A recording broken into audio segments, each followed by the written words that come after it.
Andre Taulany kembali menyita perhatian publik.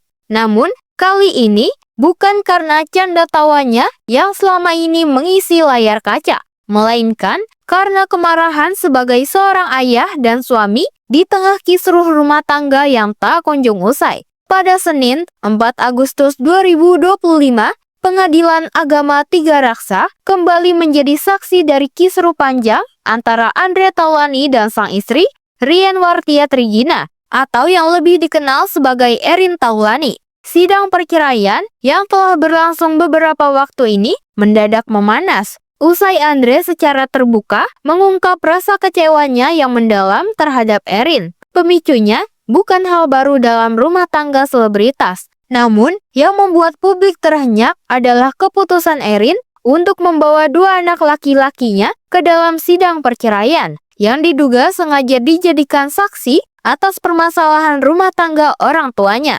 Dengan raut wajah yang serius dan nada bicara tegas, Andre menyuarakan keberatannya kepada media.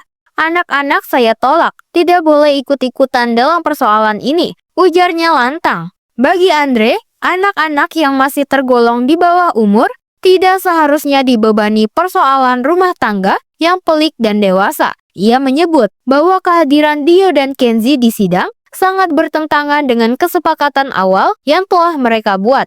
"Anak-anak tidak jadi saksi, tidak boleh dong," tegas Andre lagi. Pernyataan itu pun langsung menjadi sorotan. Publik ramai-ramai menyuarakan dukungan terhadap Andre. Banyak yang menyayangkan keputusan Erin, yang dianggap justru bisa melukai mental dan psikologis anak-anaknya sendiri.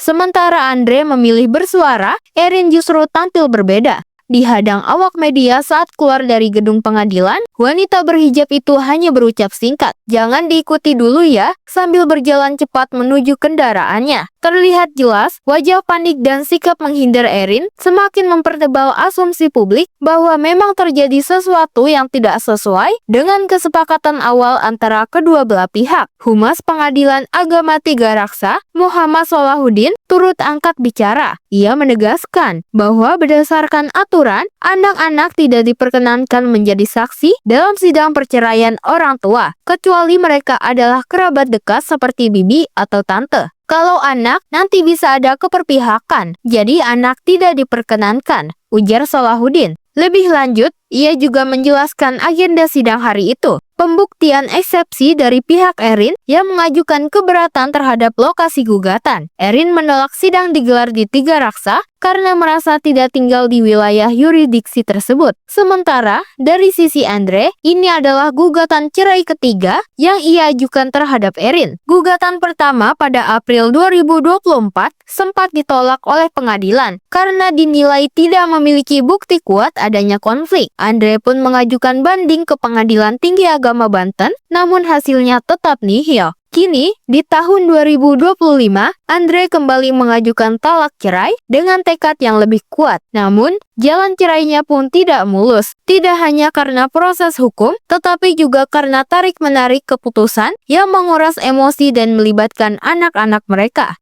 Publik tentu bertanya-tanya, apa yang sebenarnya terjadi di balik rumah tangga Andre dan Erin yang telah terjalin selama 20 tahun? Pasangan yang menikah pada 17 Desember 2005 itu dikaruniai 3 orang anak dan selama ini dikenal jauh dari gosip miring. Namun semua berubah sejak tahun 2024 saat Andre tiba-tiba mengajukan gugatan cerai. Kini, kisah ini tidak lagi hanya milik Andre dan Erin, tetapi juga menyentuh publik yang menyaksikan proses ini dari luar. Terutama ketika dua anak yang seharusnya dilindungi justru diseret ke ruang sidang untuk menjadi saksi dalam konflik orang tuanya. Andre menutup pernyataannya dengan keyakinan, "Anak-anak saya support full, amin." Sebuah kalimat yang terdengar penuh luka sekaligus harapan bahwa di tengah kekacauan masih ada restu dan dukungan dari darah dagingnya sendiri.